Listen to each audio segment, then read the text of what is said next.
बातचीत की जाए, गुफ्तगू की जाए, उनका विजन क्या है, खुद सरकार के कामों को कैसे देखते हैं, खुद अपने महकमे में उन्होंने क्या क्या किया है, क्या उन्हें लगता है कि जनता की उम्मीदों पर वो खरे उतरेंगे इस बार, क्या एंटी इनकम्बेंसी जैसी कोई चीज़ उनके खिलाफ इन 10 सालों में काम करेगी या नहीं। बातचीत का सिलसिला शुरू करेंगे, लेकिन उससे पहले मुझे खुशी है इस बात की कि ज़मीन से जुड़ा हुआ एक नेता मेरे साथ इस वक्त स्टेज पर तशरीफ़ फरमाएं।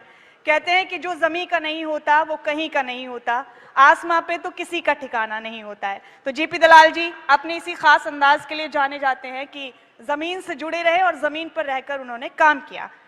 पहला सवाल यही है आपसे दलाल साहब, बहुत रस्मी सा सवाल है लेकिन बहुत अहम भी है, और मुझे लगता है सबसे अहम यही है कि आपको क्यों ये यकीन है कि आपको, आपकी पार्टी को 10 सालों के कार्यकाल के बाद भी जनता एक बार फिर से फतेह हासिल करने का मौका देगी। सबसे पहले तो मैं खबरें अभी तक चैनल का शुक्रिया अदा करता हूं कि वो समय समय पर हमारे हरियाणा के मुद्दे, जनहित के मुद्दे उठाता रहता है, और जो जनप्रतिनिधि हैं आप जैसे लोग उनको क्रॉस करते हैं, उनकी जो मुद्दे उनसे उनके विचार जानते हैं, आपका मैं बहुत शुक्रिया अदा करता हूं। दूसरी बात ये है, आपकी बातों में आई थी कि एंटी इनकम्बेंसी। ये सही है कि सरकारों में एंटी इनकम्बेंसी होती है, और एंटी इनकम्बेंसी जब होती है कि चुनाव के वक्त वायदे कुछ किए जाते हैं, उनको पूरा नहीं कर पाते, तब जनता के अंदर एक गुस्सा होता है, उसको एंटी इनकम्बेंसी बोलते हैं। लेकिन भारतीय जनता पार्टी की जो सरकारें आई हैं, चाहे वो गुजरात के अंदर देखिए और प्रदेशों में हमारे देखिए, नरेंद्र मोदी जी के रूप में देखिए, यहाँ प्रो इनकम्बेंसी की बात है। यहाँ जो जनता ने जो उम्मीदें की उससे ज़्यादा काम किया है, और भारतीय जनता पार्टी का पूरा जो लोग हैं सेवा भाव से काम करते हैं। और बार बार मैं कहता रहता हूँ कि हम ये मान के चलते हैं कि लोकतंत्र के अंदर जनता मालिक है, जनता ने हमें जो जिम्मेदारी दी है कुछ वक्त के लिए, जितने भी लिए, उसका पूरा तन मन धन से हम सेवा करते रहते हैं। और इसलिए भारतीय जनता पार्टी की जहाँ जहाँ सरकारें हैं, एंटी इनकम्बेंसी की बजाय प्रो इनकम्बेंसी होती है। इस भरोसे को वाकई दाद देनी पड़ेगी दलाल साहब की, तकरीबन 10 साल होने को आए कार्यकाल को, फिर भी आपको लगता है कि एंटी इनकम्बेंसी नहीं होगी। एक बहुत अहम सवाल है आपसे, आपकी सरकार कहती है कि फसलों के मुआवजे का मामला है जहाँ तक, तो हम महीने 2 महीने में गिरदावरी भी करवा देते हैं फसलों के नुकसान की, और बहुत जल्द नुकसान की भरपाई किसानों तक हो जाती है, मुआवजा उनको मिल जाता है, मुआवजे की रकम उनके खातों में पहुंच जाती है। लेकिन फिर भी गाहे बगाहे ऐसी तस्वीरें क्यों इधर उधर से सामने आती हैं कि मुआवजे के लिए कभी टोल पे जाके प्रदर्शन करना पड़ता है किसानों को, कभी सड़कों पर जाकर भी। सिरसा का जमाल गांव आपको याद ही होगा, वहां पर पानी की टंकी पर चढ़ के किसानों ने विरोध प्रदर्शन किया, और वो मुआवजा 2022 का था। ये अच्छी बात है कि आज सारी राजनीतिक पार्टियां किसान को मद्देनजर रख के, सेंटर में किसान रख के राजनीति कर रही हैं। और ये कब से शुरू हुआ?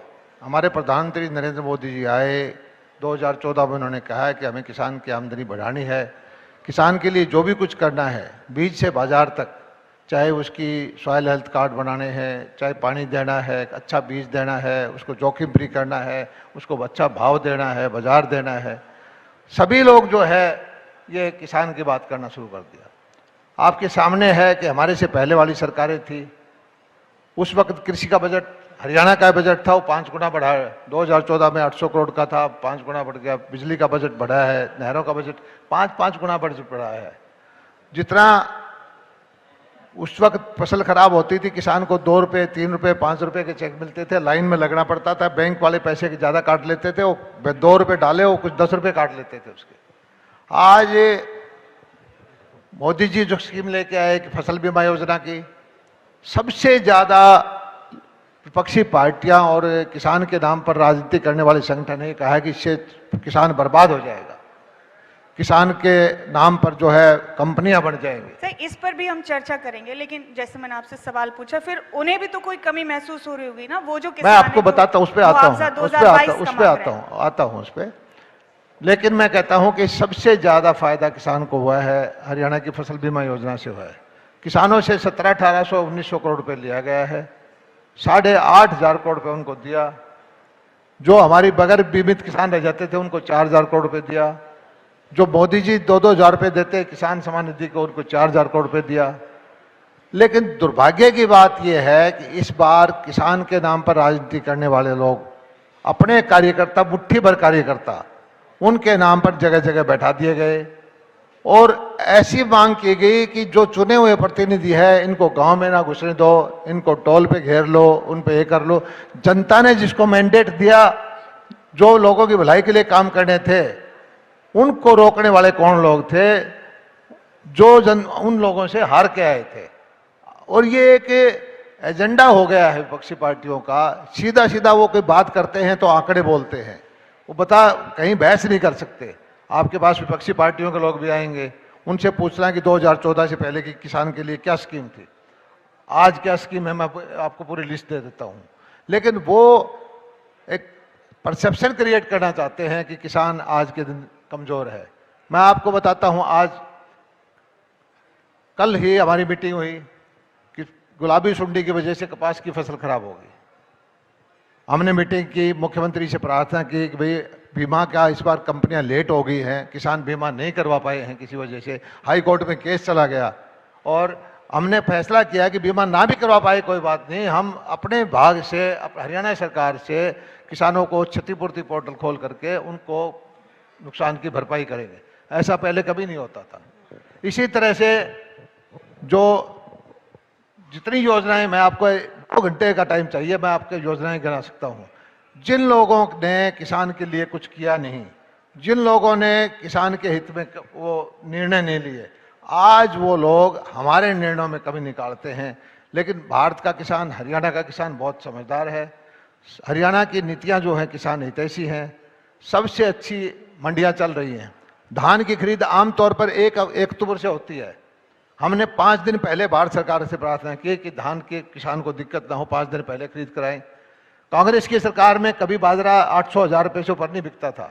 मैं धन्यवाद करता हूं आदरणीय नरेंद्र मोदी जी का। जी, आपने याद दिलाया है कि आप किसानों को परेशान नहीं होने दे रहे हैं फसल की खरीद को लेकर। ये कहा जाता है बार बार कि अब मैं किसानों आपके सवाल का बता, आपने सरसा की चर्चा की थी, मुझे जाने दीजिए। आपने आपके पॉइंट में मैं आपका एक सवाल में मुझे जवाब देने में टाइम लगता है। जी बिल्कुल।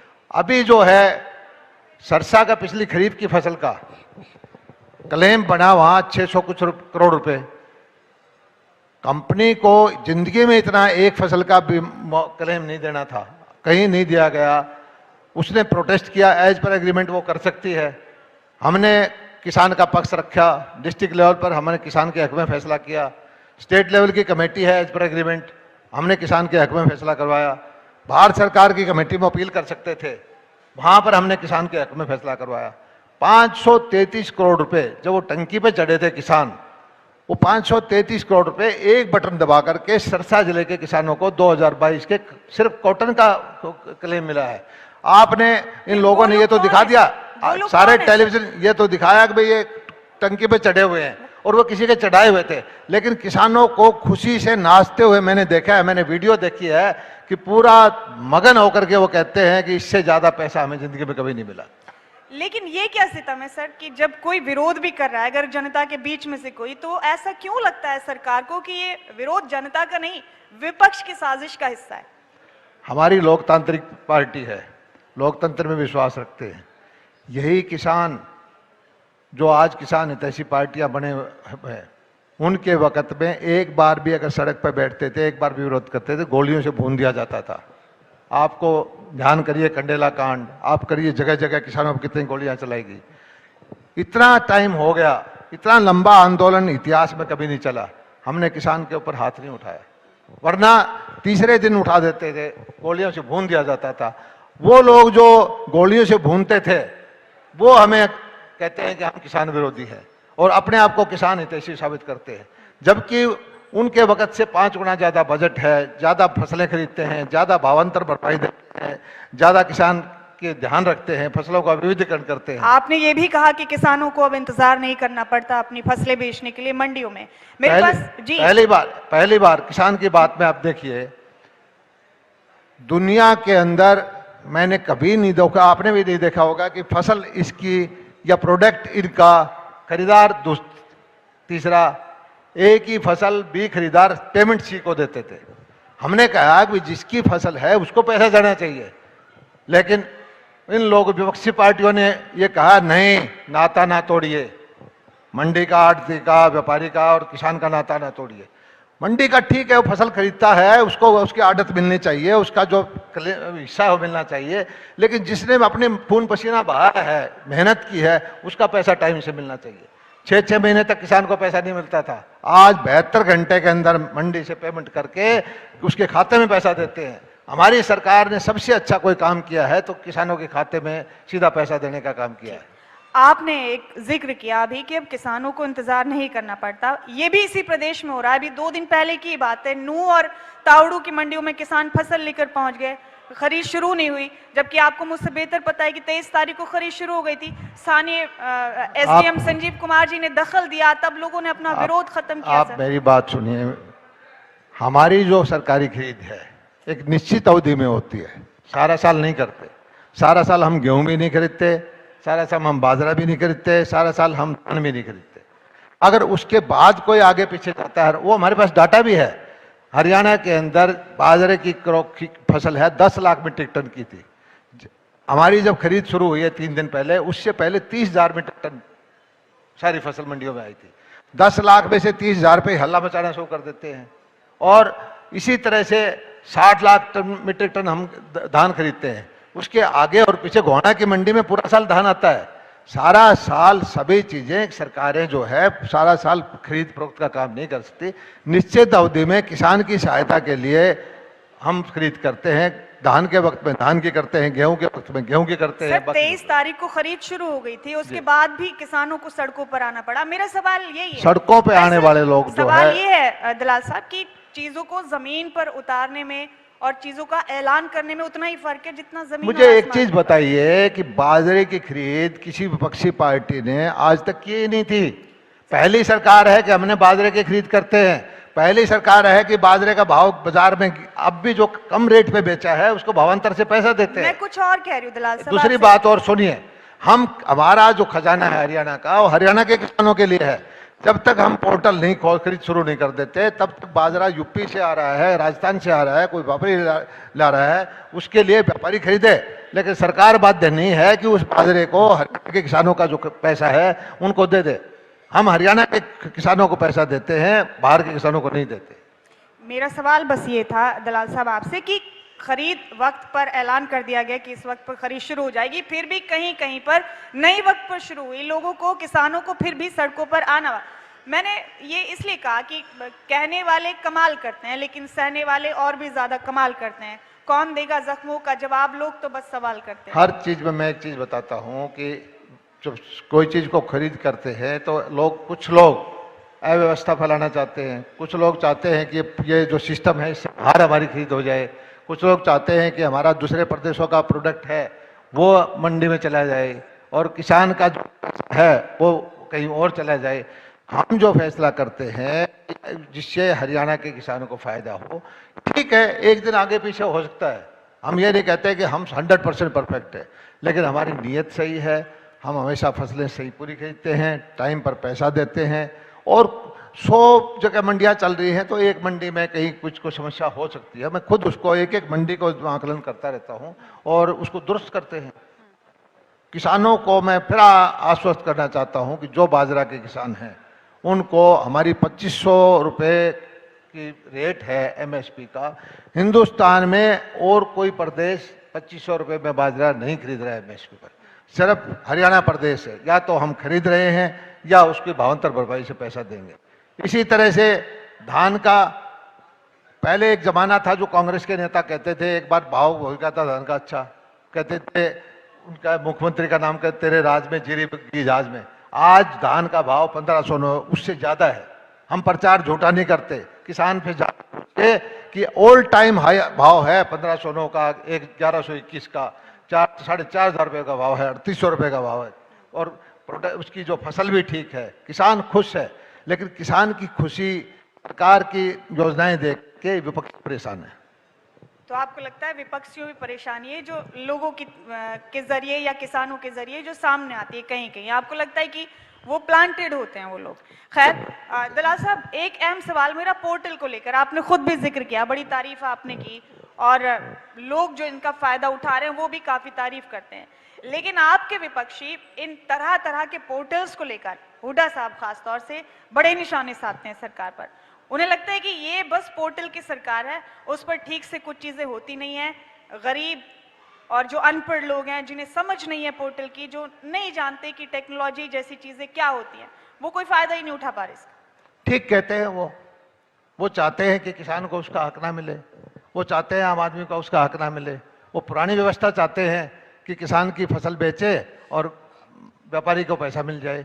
इस पोर्टल की वजह से तो हम 72 घंटे में पेमेंट कर रहे हैं, पोर्टल की वजह से तो हमने 8,500 करोड़ रुपए का बीमा दिया है, पोर्टल की वजह से तो 4,000 करोड़ रुपए मोदी जी के आते सीधे खाते में जाते हैं। पुराने प्रधानमंत्री राजीव गांधी जी कहते थे कि मैं 1 रुपया भेजता हूँ 85 पैसा गायब हो जाता है। ये 85 पैसा गायब किसने रोका है? इस पोर्टल ने रोका है। पोर्टल की वजह से बीमा, पोर्टल की वजह से गरीब आदमी को उसका हक, पोर्टल की वजह से बुढ़ापा पेंशन, पोर्टल की वजह से पीले कार्ड। क्या किसको समस्या है? समस्या एक वर्ग था इस राजनीति के अंदर, पुरानी सरकारों में, जो हर काम कहते थे कि हम करवाएंगे, नेता के पास हम जाएंगे, सरकार की नीतियों का लाभ हम देंगे, सीधा नहीं मिलेगा। वो लोग परेशान हैं, आम आदमी को परेशानी नहीं है। ठीक है, नई चीज को लेके आते हैं तो 1%, 2%, 3% कोई टेक्नोलॉजी ग्लिच, कोई समस्या हो सकती है, उसको हम ठीक कर रहे हैं। और जहां तक विरोध की बात है, दिल्ली के अंदर जब सीएनजी आई थी, डीजल के व्हीकल थे, सारे दिल्ली बंद हो गई थी, सबने विरोध किया था कि दिल्ली में तो सब बर्बाद हो जाएंगे। आज डीजल का व्हीकल दिल्ली में कोई पसंद करता है दिल्ली में आ जाए? दुनिया के अंदर सारी डेवलप्ड इकोनॉमी है, यूरोप है, अमेरिका है, कनाडा, सारी चीज है। कहीं कोई नेताओं के पीछे नहीं घूमता, कहीं आप दफ्तरों के चक्कर नहीं काटता, इस पोर्टल से, नेट से अपने घर बैठे लेते हैं। और वही चीज हमारे घर हम कर रहे हैं। हमारे भी जो बच्चे हैं आज, मैं खुश आपको कहता हूं कि 90 लाख 85-90 लाख एकड़ जमीन है, एक एक एकड़ जमीन का हमारे पास डाटा है। एक एक एकड़ जमीन का उसी किसान को, बीच वाले को, दूसरे को नहीं, उसको मंडी में उसकी फसल खरीदते हैं। एक एक एकड़ का जो उसका बीमा का पैसा देते हैं। अभी हमने पोर्टल खोला है, आज कहा कि भाई आप 2 तरह के पोर्टल है। कुछ किसानों ने कहा कि जी हमारा तो आप मंडी में आ गए, हम पोर्टल में नहीं चढ़ा पाए। हमने कहा ठीक है, 3 दिन के लिए पोर्टल खोलते हैं, मंडी में अगर आप फसल दोबारा चढ़ाना चाहते चढ़ाइए। 27-28-29 को हमने बोल दिया कि आप दोबारा से चढ़ा दीजिए, धान बेचना है, बाजरा बेचना है, दोबारा एंटर कर दीजिए, हम चेक कर लेंगे। दूसरा ये कहा कि हमने 1 तारीख से क्षतिपूर्ति पोर्टल खोल दिया। पहले क्या था कि सारा काम पटवारी या सरकारी अधिकारी करते हैं, हमने किसान को अधिकार दिया है कि आपकी फसल खराब है, आप बता दीजिए, अपने बच्चे से चढ़वा दीजिए, किसी से चढ़वा दीजिए कि मेरी ये फसल इस एकड़ में इतने % खराब मानता हूँ, हम चेक करवाएंगे। ये व्यवस्था एक जो है कि जिसमें बीच का सारा पिलफिज थी, बीच का पैसा डाइवर्ट हो जाता था, उसको रोकने के लिए। और मैं कहता हूं कि कोई सरकार, कोई नेता ये कहता है कि मैं पोर्टल को बंद करूंगा, तो इसका मतलब ये है कि गरीब आदमी का हक वो उन बिचौलियों को देना चाहता है। किसान का पैसा जो उसके खाते में जाता है वो उसको अच्छा नहीं लगता, वो फिर बिचौलियों को देना चाहता है। आपकी इस फिक्र पर भी बात करेंगे हम, पर अगर पोर्टल से लोग फायदा उठा रहे हैं तो बहुत अच्छी बात है, हमारा भी सलाम है आपको, ये काबिल तारीफ कदम है। लेकिन आज पोर्टल की वजह से स्कूल के अंदर बच्चे का जाति प्रमाण पत्र बनता है, पोर्टल की वजह से सब कुछ उसका जो है एज का सर्टिफिकेट बन जाता है, आपको कहीं जाना नहीं पड़ता। पोर्टल की वजह से जो 6-6, 8-8 महीने में जो लगता था पासपोर्ट बनता है, 1 हफ्ते के अंदर बन के आ जाता है। पोर्टल की वजह से आज रेलवे की बुकिंग की, हवाई जहाज की टिकट, घर बैठे टिकट बुकिंग घर बैठे कर लेते हैं लोग। ये इनको बंद करके क्या हम उसको पुराने उसमें शताब्दी में जाना चाहते हैं? पोर्टल की वजह से आप आज कहीं हवाई जहाज में जाना है, आप घर बैठे टिकट ले सकते हैं या नहीं ले सकते? नहीं, मैं यही कह रही हूँ, अगर लोग फायदा उठा रहे हैं तो बहुत अच्छी बात है। लेकिन मेरा अगला सवाल ये है आपसे कि जेजेपी आपकी पार्टनर है सरकार में, जेजेपी के रामकुमार गौतम ने विधानसभा में क्या कहा था आपको याद ही होगा, खट्टर साहब को आगाह किया था उन्होंने कि आप ये ज्यादा पोर्टल खेलना बंद कर दो वरना हुड्डा साहब सीएम बन जाएंगे। मैं गौतम जी का सम्मान करता हूँ, वो उनके विचार हैं और ये जरूरी नहीं है कि उनके विचार सही हों। हम जो पोर्टल चला रहे हैं इससे सरकार का लाभ नहीं है। हम जो पोर्टल चला रहे हैं जनता को तंग करने के लिए नहीं चला रहे। पोर्टल की वजह से बहुत सारे ऐसे थे, स्कूलों में नकली वजीफे लिए जाते थे, एक बच्चे के नाम 3-3 जगह लिखे जाते थे, एक एक जो इतने घोस्ट जो केसेस पकड़े हैं, सरकार का गरीब आदमी का पैसा जो है उसको बिलफिज होती थी उसको रोका है। और पोर्टल तो ये है कि आम आदमी की सुविधा के लिए है। कुछ दिनों में आप देखिए कि जगह हर आदमी जो है अपने आप समझेगा कि मुझे किसी नेता के पीछे, किसी प्रभावशाली व्यक्ति के पीछे घूमने की जरूरत नहीं है। जिसका जो हक है उसको घर बैठे मिले, ये हमारी भावना है। पर इसकी खामियों की तरफ भी तवज्जो दिलाई जाती है बार बार से। कई जगह ऐसी चूक हो जाती है, लाखों लोगों की, बुजुर्गों की पेंशन कट गई इस वजह से, क्योंकि उनका थंब इंप्रेशन मैच नहीं हो रहा। मेहनतकश लोग हैं दलाल साहब, आपसे बेहतर कौन समझ सकता है। खेतों में काम करते करते तो हाथों की लकीरें भी धीमी पड़ जाती है। ऐसा है कि मैं कहता हूँ कि मुझे मानने में कोई संकोच नहीं है। हर चीज़ में कोई ना कोई व्यवस्था में थोड़ी बहुत कमी आती है, उसके लिए वैकल्पिक व्यवस्था करते हैं। उसके लिए हम ऑथराइज करते हैं जिला प्रशासन को, इसको भी इसकी अगर अंगूठे पुराने हो गए हैं, थंब इंप्रेशन काम नहीं करता है तो मैनुअली कराते हैं उनका। लेकिन ये नहीं है कि 100 में से एक आदमी का उसमें कामयाबी नहीं मिलती है तो सिस्टम को बंद कर दिया जाए। तो उन खामियों को आप ठीक करते हैं? ठीक कर रहे हैं, पर ठीक कर आपके नोटिस में, आपके संज्ञान में आती है हमने जहां जहां खामियां हमें दिखाई देती है उसमें सुधार भी कर रहे हैं। जहां जहां जनता से इनपुट मिल रहा है कि इसको इसकी ऐसा नहीं होना चाहिए, ऐसा होना चाहिए, वो भी कर रहे हैं। और हमारा भाव एक है, जनता का जो हक है सरकार के खजाने पे, उसको बीच में कोई उसको डाइवर्ट ना कर पाए, सीधा उसके पास जाए और वो किसी का एहसान ना मांगे। लोकतंत्र के अंदर हर आदमी का अपना हक है, उसको लेने का अधिकार है, वो उसको मिले। सुरजेवाला कहते हैं कि हम गुलाबी कार्ड के जरिए 16 लाख परिवारों को राशन दिलवाते थे, 11 लाख परिवारों को केंद्र सरकार की तरफ से मदद आती थी। इस सरकार ने तो सब बंद कर दिया। सुरजेवाला जी तो जनता को भी शराब देते हैं। आपने सुना होगा उन्होंने क्या कहा था कि मैं जनता को शराब देता हूं, मोदी जी को क्यों चुनते हैं। ये एक मानसिकता है इन लोगों की। देखिए, लोकतंत्र के बाद बहुत सालों तक बहुत सारे परिवारों की पार्टियां नेशनल लेवल पर, प्रदेश लेवल पर रही, उन्हीं के अगली पीढ़ी फिर अगली पीढ़ी, उनको गलतफहमी हो गई है कि यहाँ पर इस देश पर शासन करने का अधिकार उनका है। और हमारी भारतीय जनता पार्टी किसी परिवार की पार्टी नहीं है, हमारी सरकारें जो हैं किसी व्यक्ति की सरकारें नहीं है। हम जो जवाबदेह प्रति जनता के प्रति हैं, हम ये समझते हैं कि लोकतंत्र के अंदर असली मालिक जनता है और हम ये समझते हैं कि लोकतंत्र के अंदर सरकार के खजाने पर सबसे कमजोर आदमी का हक पहले है। उस दिशा में हम काम कर रहे हैं और इसीलिए वो अपनी मानसिकता से नहीं निकल पा रहे। वो उनको जनता बार बार रिजेक्ट कर रही है। कांग्रेस कहाँ थी? कांग्रेस लोकसभा के अंदर विपक्ष की नेता की हैसियत नहीं जनता ने दी, लेकिन उनकी एरोगेंस नहीं जा रही अभी भी, और ये एरोगेंस जनता बर्दाश्त नहीं करेगी। मैं दावे के साथ कहता हूं कि अब फिर कितना जो मर्जी कर लेंगे, अब फिर चुनाव होगा, कांग्रेस का हाल पहले से बुरा होगा। कांग्रेस का ये भी इल्जाम है आप लोगों पर कि प्रॉपर्टी आईडी के नाम पर लोगों से पैसे ऐंठ लिए जाते हैं, रिश्वत की डिमांड की जाती है। बहुत सारी खबरें आए रोज अखबारों में छपती हैं इसे लेकर। आप ये बताइए कि किसी आदमी को उसकी संपत्ति का एक वैलिड डॉक्यूमेंट देना कोई गलत है क्या? ठीक, मैं फिर कहता हूं कि कुछ चीजें कमी रही हैं। गांव में हम रहते थे, लाल डोरे के मकान थे, प्रॉपर्टी का कुछ पता ही नहीं होता था, ना उस पर लोन ले सकता था, ना उस पर कोई प्रोजेक्ट बना सकता था, ना उसका डॉक्यूमेंट होता था, वो हमने करवाया। शहरों के अंदर जो है बहुत सारी प्रॉपर्टी ऐसी है कि उसका पता ही नहीं होता कि क्या किसके नाम से है, कोई किधर के। इन चीज़ों से प्रॉपर्टी के झगड़े खत्म होंगे। एक बार डॉक्यूमेंट बनाने में कुछ लोगों को दिक्कत आई है, मुझे कुछ मानने में कोई शर्म नहीं आती। हमने इसको आउटसोर्स किया था और उस कंपनी को हमने पेनल्टी भी लगाई और उसको डॉक्यूमेंट दुरुस्त भी कर रहे हैं। दोबारा से हमने कैंप लगाए और ये भी जनता की सुविधा के लिए है। सरकार ये कोशिश कर रही है कि इतना सरल हो जाए हर आदमी के लिए जीवन, हर आदमी को पता हो कि मेरा जो हक है मुझे घर बैठे ले सकता हूं। इस दिशा में हम काम कर रहे हैं। दलाल साहब, क्योंकि आपकी सरपरस्ती में सारी चीजें होती हैं, मेरी एक फिक्र ये भी है कि क्या ये जो कमियां हो जाती हैं, खामियां हो जाती हैं, जैसे कि आपने खुद जिक्र किया अभी, क्या ये आपके नोटिस में, आपके संज्ञान में अक्सर आती हैं?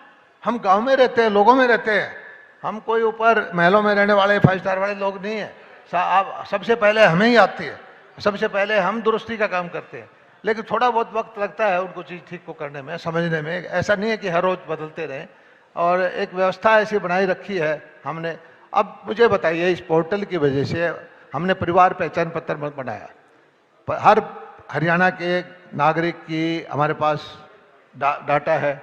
जो भी हरियाणा का नागरिक जिसका हक है 60 साल का होगा, उसको घर बैठे फ़ोन करके हम कहते हैं कि आपको बुढ़ापा पेंशन बनवानी है, आप हमें ये डॉक्यूमेंट दे दीजिए। किसी के पीछे नहीं घूमना पड़ता। इसी तरह से ठीक है, एक बीपीएल परिवार का आदमी है, 1,80,000 से नीचे की उसकी इनकम है, बीपीएल का कार्ड है उसके पास, लेकिन उसके घर में नौकरी लग जाता है जिस दिन 15,000 20,000 की, वो 1,80,000 से क्रॉस कर जाएगा, उसी दिन उसका कार्ड कट जाता है। ये पहले ऐसा नहीं होता था। पहले यह था कि जिसका बन गया, चाहे वो उसका हक है या नहीं है, वो सालों साल उसको लिए रखता था। अभी एकदम से उनको आदत पुरानी पड़ी हुई है, ये चीज़ को भूल जाते हैं कि मेरे परिवार में एक कमाने वाला ज़्यादा हो गया है, मेरी आमदनी बढ़ गई है, लेकिन उसको ये कहता नहीं नहीं मेरी पेंशन कट गई है, मेरा ये हो गया है, मेरा पीला कार्ड कट गया है। हम तब बताते हैं भाई आपके घर में नौकरी ये लग गया है, पूछिए आप, हाँ जी ये तो लग गया है, तो आपकी आमदनी बढ़ गई है, बढ़ गई है, आपका हक नहीं है तो ठीक है जी। तो थोड़ा समझाने में वक्त लगता है। दलाल साहब, क्योंकि आपकी पहचान है कि आप ज़मीन से जुड़े नेता हैं, इसमें तो कोई शक की बात नहीं है, कोई दो राय नहीं है। ज़्यादातर आप ग्रामीण इलाकों के दौरे रहते हैं, आपके गांव के लोगों से, किसानों से, खेती करने वालों से अक्सर आपका राब्ता होता है। अब एक ईमानदार सा जवाब आपसे चाहिए ई टेंडरिंग को लेकर। आपसे जानना चाहते हैं कि ये जो नया सिस्टम शुरू हुआ है, क्या सरपंचों ने वाकई आपसे कोई शिकायत नहीं की? नहीं, ऐसा है कि किसी को भी अधिकार ज़्यादा देंगे, उसको दुरुस्त करेंगे तो शिकायत तो होगी। आप एक चीज़ को देखिए, पुरानी जो पंचायतें के बाद चुनाव हुआ, 1,000 ऐसे सरपंच हैं जिन्होंने अभी तक डॉक्यूमेंट वापस नहीं दिए। क्या हम उनको क्या करें, एफआईआर दर्ज करा दें? उनमें से भी एक चीज़, हरियाणा पहला प्रदेश है जो महिलाओं का सशक्तिकरण किया, 50% महिलाओं को सरपंच बनाया। अब उनको समझाते हैं भैया ये डॉक्यूमेंट आपको बनाने नहीं आते, ये सचिव का काम है, सेक्रेटरी का काम है, ये जो होगा अगर कोई बिल फ्रीज होगी, कोई केस बनेगा, विजिलेंस होगी तो इसको पकड़ेंगे। क्या आप चाहोगे अगर आपकी पत्नी को केस थाने के अंदर जाना पड़े? कहता नहीं जी। अब समझाने से समझ जाते हैं। ये जरूर है, उनको ये शुरू में ये लगा नहीं नहीं नहीं हमारे एकदम से हम चाहते थे कि ये आए, मेरा पड़ोसी कहते गली बना दो, हम बना देते थे, वो नहीं कर सकते। उसके लिए हमने उसको आसानी किया, 25 लाख रुपए दे के 5-5 लाख के 25 लाख के काम उसको अथॉरिटी देती है, बगैर टेंडर कर लिए, 2-2 लाख के बजाय 5-5 लाख का कर दिया है। और अब टेंडर की प्रोसेस में भी नई चीज़ थी, विभाग को उसको पता नहीं था, उसको भी हमने किया। इन चीज़ों को, सरकारी पैसा पब्लिक का पैसा है, सरकार का पाई पाई के लिए जिम्मेदारी हमारी है, लेकिन पब्लिक का पैसा है, उसको अकाउंटिंग उसकी प्रॉपर हो, उसका खर्च करने का ब्यौरा देना पड़ेगा। उसका चाहे प्रदेश सरकार हो चाहे दूसरी चीज़ हो। और आज तो लोकल बॉडी को भी हमने ये कहा है कि कोई भी आदमी, अब मुझे बताइए कि मुख्यमंत्री को चेक पे साइन करता है, कृषि मंत्री चेक पे साइन नहीं करता, विभाग के अधिकारी करते हैं। यही तो उनको कहा है कि आप विभाग के अधिकारियों से करवाइए। दलाल साहब, एक आखिरी लेकिन बहुत अहम सवाल है मेरा आपसे। आप लोगों ने जितने मर्जी सवाल पूछिए। आप लोगों ने वादा किया था हरियाणा की जनता से कि SYL का पानी लाकर देंगे हरियाणा की जनता को, क्या हुआ? दुर्भाग्य है हरियाणा के किसानों का, और रोष है आम आदमी पार्टी के प्रति। मैं उस क्षेत्र से आता हूं, भिवानी जिले से, मेरे विधानसभा क्षेत्र से केजरीवाल जी हैं, और बड़ी मुझे भी खुशी थी कि केजरीवाल जी आ गए हैं। अब तो कुछ तो हर परिवार का कोई बच्चा आगे बढ़ता है तो उसको एक रिस्पेक्टिव पार्टी, रिस्पेक्टिव ये उम्मीद हो जाती है कि अब तो कुछ ना कुछ तो न्याय करेगा हमारे साथ, बल्कि वो ये उम्मीद होती है कि थोड़ा सा ज़्यादा ही देगा। लेकिन जो स्टैंड आम आदमी पार्टी ने लिया कि हरियाणा के लिए SYL का एक बूंद भी पानी देने के लिए हमारे पास नहीं है, उनको पाकिस्तान में पानी देना मंजूर है, हरियाणा को नहीं देंगे। मैं कहता हूँ कि इतना ज़बरदस्त रोष है। और SYL पानी का मुद्दा को छोड़िए, ये नहर जो बनी थी, एक जो पक्का स्ट्रक्चर है, नहर है या कोई मकान है, उसकी एवरेज लाइफ 60-70 साल होती है। उसके बाद उसमें रिस्क होता है कभी टूट जाए या मेंटेनेंस रिपेयर चाहिए। उस नहर में कभी पानी बंद नहीं होता, उसके मेंटेनेंस भी नहीं कर पाते। खुदा ने खास्ता जो नहर है वो अगर वो टूट जाएगी तो हम तो पीने के पानी का संकट आ जाएगा राजस्थान में, हरियाणा में, दिल्ली में। हमने ये कहा था कि भाई आप चलो, सुप्रीम कोर्ट ने भी कहा है कि पानी का अगर आपके पास कम ज्यादा है तो दोबारा से चेकिंग करा लेते हैं। सुप्रीम कोर्ट ने भी ये कहा है आप नहर तो बनाइए, लेकिन वो नहर बनाने को भी तैयार नहीं है। और पानी एक राष्ट्रीय संपत्ति है, किसी एक आदमी का अधिकार उस पर नहीं है। दलाल साहब, ये सवाल इसलिए भी पूछना जरूरी हो गया था, अभी 2 या 3 दिन पहले खट्टर साहब और भगवंत मान मैं भी था उसमें, आप थे उसमें, बहुत अच्छी बात है, आप थे उस मीटिंग में। उन्होंने साफ मना कर दिया, आपको मालूम ही है। नहीं, उन्होंने कहा कि एक है ही नहीं पानी। हमने कहा कि वहां के मान साहब नहर बनवा दीजिए, बिल्कुल नहीं। हमने कहा कि चंडीगढ़ यूनिवर्सिटी है, नई एजुकेशन पॉलिसी आ गई है, उस अब तो ये खुला हो गया है कि गुड़गांव की यूनिवर्सिटी जाके कहीं पर उसका कॉलेज, भिवानी का कॉलेज से एफिलिएट कर सकता है, हिसार का कॉलेज कर सकता है। कहता है नहीं जी, ये भी नहीं करने देंगे। हमने कहा हमारा विधानसभा का, नहीं जी। उन्होंने तो एक ही शब्द रखा, कहे नहीं जी। और उस में जो काउंसिल के अंदर सर्वसम्मति से फैसले हो सकते हैं, ऐसे कोई ऑब्जेक्शन करता है तो वो मान्य नहीं होगा। इसलिए जी, उन्होंने ये भी दलील दी कि अगर हमने ऐसा कर दिया तो पंजाब में कानून व्यवस्था बिगड़ जाएगी, खराब हो जाएगी। लेकिन क्या सिर्फ इसलिए कि पंजाब की कानून व्यवस्था वहां की सरकार नहीं संभाल पाएगी, हरियाणा के लोग एसवाइएल का पानी मांगना छोड़ दें? और दूसरा अहम सवाल ये कि दलाल साहब, जब सब कुछ आम आदमी पार्टी के एफर्ट से ही होना था तो फिर आप लोगों का वादा किस बात का था? देखिए, हम जो है कोर्ट में लड़ाई लड़ रहे हैं, सुप्रीम कोर्ट ने हमारे हक में फैसला दिया है, इम्प्लीमेंट तो पंजाब की टेरिटरी है, उन्होंने करना था, वो नहीं कर रहे। लेकिन हम फिर कोर्ट में जाएंगे, हमें उम्मीद है कि हमारे हक में फिर फैसला होगा। और एक चीज ये भी है कि सारा इस देश में कानून का राज है, मानना ही पड़ेगा। और ये जो राष्ट्रीय संपत्ति है, पानी का, हवा का, बर्फ का, पहाड़ों का, ये भी सही है कि पंजाब एक बॉर्डर स्टेट है, देश की सुरक्षा का मामला है। हम चाहते हैं कि पंजाब के अंदर, सारा देश ये चाहता है 2 चीजों के बारे में। हम चाहते हैं कि दिल्ली के अंदर प्रदूषण ना हो, दिल्ली के अंदर पंजाब से धुआं आता है वो ना आए। आप इनकी राय देखिए, केजरीवाल जी की पार्टी का, जब तक दिल्ली इनकी पंजाब में सरकार नहीं थी तो किसानों को हमेशा ब्लेम करते थे कि दिल्ली में धुआं पंजाब से हरियाणा से आ रहा है, पंजाब से हरियाणा से आ रहा है। अब हरियाणा का तो 0 पे लगभग आ चुके हम स्टबल बर्निंग पे, लेकिन अब वो चुप हो गए। इसी तरह से हमारा ये मानना है कि बॉर्डर, राष्ट्रीय सुरक्षा के मुद्दे पर हम पंजाब के भी साथ हैं, हम कुर्बानी करने के लिए तैयार रहते हैं। देश पहले, भारतीय जनता पार्टी के लिए राष्ट्र पहले है, बाकी पार्टी बाद में है, पद बाद में है और मुद्दे बाद में है। इसलिए अगर इस मुद्दे पे कोई बात आती है तो हम जरूर एक कदम पीछे हटते हैं। देखते हैं दलाल साहब, ये आरोप प्रत्यारोप का सिलसिला, बयानबाजियों का सिलसिला, सियासत के दाव पेचों का सिलसिला किसको किस हद तक किस मकाम पर सियासत नहीं है। मुझे ये बताइए, या आपके घर में कोई, आपका भाई कोई अगर किसी इस पोजीशन में हो जाए जो फैसला कर सके, क्या आपको उम्मीद नहीं होगी? हमारा बच्चा भिवानी का, हमारा भाई केजरीवाल, उसकी पार्टी पंजाब में आ गई, न्याय सुप्रीम कोर्ट का फैसला है, न्यायोचित फैसला है, कोर्ट के ऑर्डर है, हमें उम्मीद थी। लेकिन अब हमारे कमाल की बात तो यह है, अब पिछले दिनों बाढ़ का वक्त आया पंजाब में, पंजाब के मुख्यमंत्री कहते हैं कि हुण ले लो पानी। अरे हम तो तब भी लेने को तैयार है, हमारी नहर तो बना दो जी, पानी उठा के तो लेके नहीं रास्ते। पंजाब को डुबोना मंजूर है, हमें पानी नहीं देंगे। यही हम कह रहे हैं कि जब सियासत में आरोप प्रत्यारोप का सिलसिला चलता है तो सवालों का सिलसिला भी हम जैसे लोगों की तरफ से आता है। आपको अब देखते हैं 2024 में कौन खुद को कहां खड़ा पाता है, किसकी दलीलें कितना असर करती हैं। लेकिन बहुत शुक्रिया दलाल साहब आपका इस बातचीत के लिए।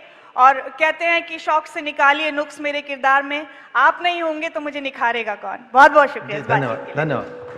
बहुत शुक्रिया जेपी दलाल जी, आप इस मंच पर आए, आपने अपनी बात रखी और आपसे मेरा अनुरोध ही रहेगा कि आप मंच पर ही रहिएगा। जेपी दलाल जी को सम्मानित करने वाले हैं खबरें अभी तक के एडिटर डॉक्टर नासिर हुसैन कुरैशी और कैबिनेट मंत्री जेपी दलाल। कृषि के क्षेत्र में उनकी उपलब्धियां किसी से छिपी नहीं हैं। तमाम सरकार की योजनाओं के बारे में बात करते नजर आए हैं।